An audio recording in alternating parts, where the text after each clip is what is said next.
Hello everyone, welcome and thanks for watching the Market Report. I'm your host Marcel Pechman, analyst and writer at Cointelegraph. This show debates the most pressing topics impacting the crypto market, focused on price changes and meaningful events.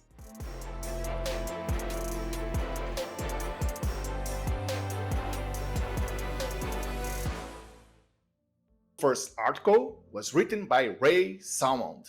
Worldcoin launch raises eyebrows as WLD price notches a double-digit gain. Worldcoin, the native token of the privacy-preserving digital identity World ID project, founded by OpenAI co-founder Sam Altman, soared after listing on major crypto exchanges on July 24. Basically, it promises people a digital ID, a digital identity, and some $10 in Worldcoin tokens in exchange for their iris scan, so biometrical data. For many traders, one area of concern is Worldcoin tokens circulating supply versus its total supply capped. With only 1% of the total supply currently in circulation, Worldcoin has a fully diluted market cap that exceeds $22 billion. Here, that's the focal part where every investor should spend time to understand before even thinking of trading the project. But unfortunately, that's not how things work in real life. Most traders simply want to try their luck on buying the coins that are enjoying a positive momentum, or simply because they are related to some trending topic, whether it's a meme, virtual reality, artificial intelligence, Elon Musk's latest post, or whatever. Let's take a look at the tokenomics of Worldcoin token launched yesterday. There's two things that are absolutely outliers. Firstly, the extremely high volume over the market capitalization. Here we have the CoinGecko data. Worldcoin trading at $2.31, its market cap nearly $250 million, but the 24 trading hour volume almost at $400 million. And here you have the circulating supply, which is at 108 million coins, but the total or max supplies will be 10 billion tokens. So the total in circulation right now is approximately 1.1%. So very few tokens circulating right now. So what stands out here is that the trading volume, 24 hours, surpasses the market cap by 1.6 times. So it traded more than there's coins outstanding. Well, how is that even possible? Well, first, you need to understand that the project has lent 100 million tokens for the market makers. Yes, you heard that right.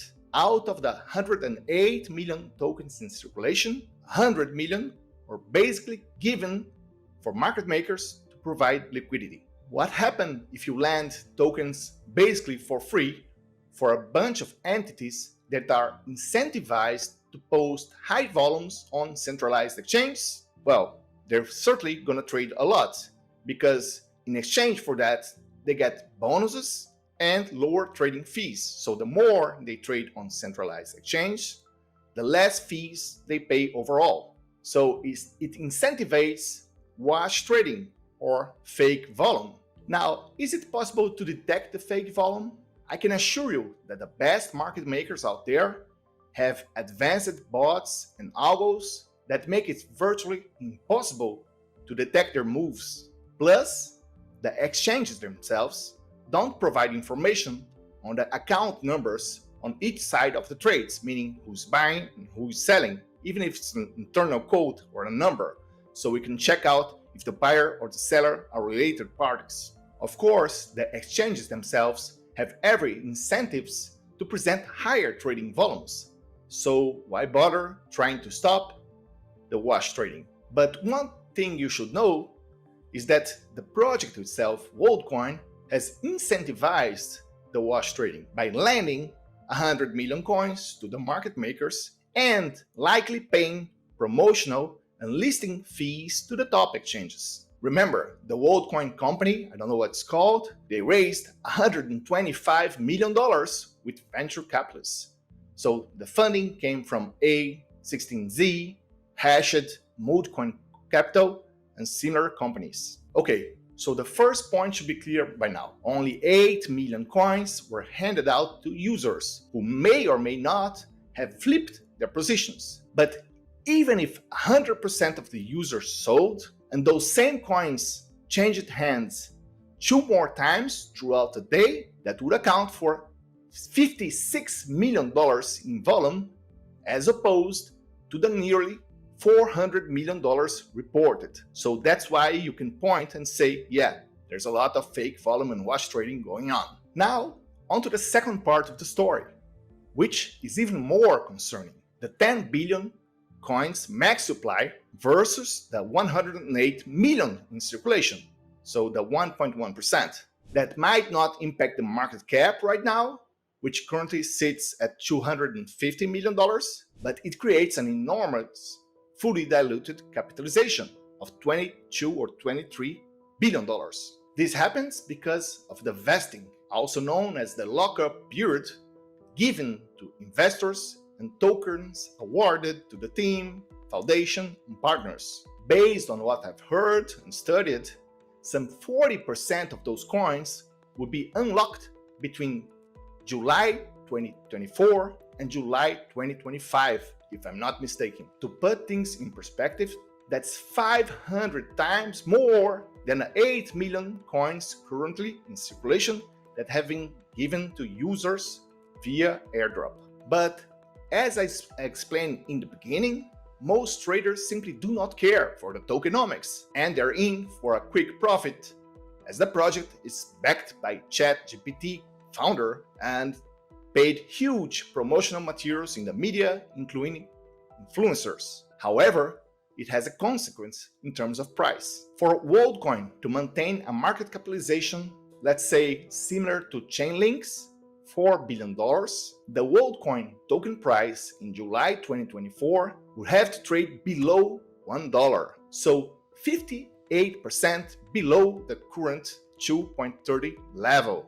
Listen, I'm doing a very bullish prediction here, meaning Worldcoin would be a top 20 altcoin and its price would still have to crash or wind down over 50% to make it happen.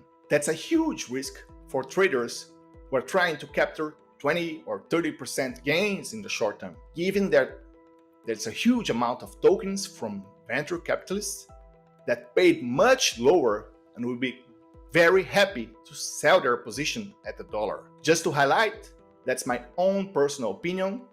It does not constitute investment advice nor reflect Cointelegraph's official view. Now, I want to hear your comments. Are you willing to take part on this experiment for $10? If not, what would be your conditions and price? So let us know how you feel. Just reply in the comments. Now, on to the show's next topic. We'll cover an article written by Martin Young.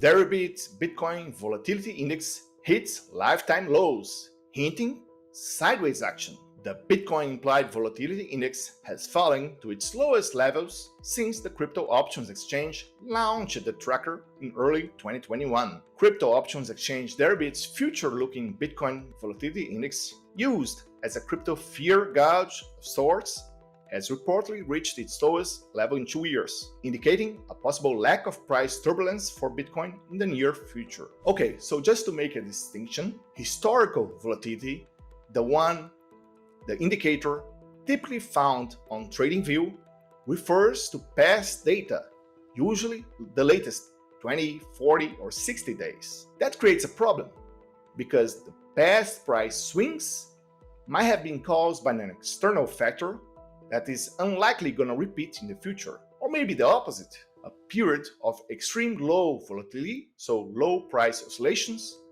such as the 33-day tight trading range we just experienced on Bitcoin. However, the implied volatility, the one used by the Deribit DVOL index, uses the pricing of the Bitcoin option markets, the derivatives instruments that allow one to lock the price for a trade on a future date. Sure, the buyer of this right pays a fee for the service. It is not free, and it depends on someone willing to take the other side of the bet. DVOL is the Deribit Implied Volatility Index.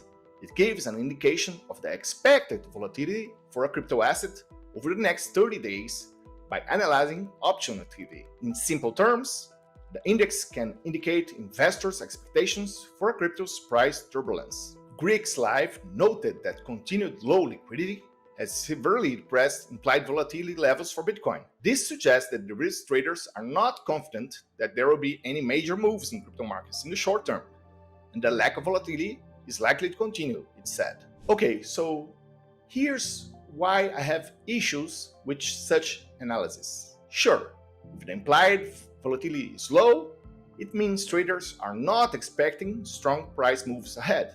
That's indisputable. The thing is, it is precisely during those periods where leverage demand increases for two reasons. A, many traders are betting on the lateral movement, regardless of picking the odds favoring the continuation or breakout. B, the price for option tradings is more fair given the low volatility. Hence, there's an incentive to place more bets. This creates a perfect scenario for a surprise price move, given that no one was expecting it. In turn, the higher leverage used causes large liquidations and trigger stop losses, further exacerbating the price swing. The problem is, it is impossible to predict whether the price movement will be positive or negative, given that every derivatives contract, including option, needs a buyer and a seller of equal size. But one thing is for sure, when participants bet that the price will stagnate, sudden moves cause more panic than usual. So be aware for the next couple of weeks, because if a sudden price move either up or down occurs, then expect large continuation either up or down for the Bitcoin price. Well, that's it for today. Hope you guys enjoyed the show. Don't forget to visit Markets Pro, the professional Cointelegraph alerts platform. Our proprietary indicators have been giving profitable alerts for months. There's a 20% discount link in the video's description. See you!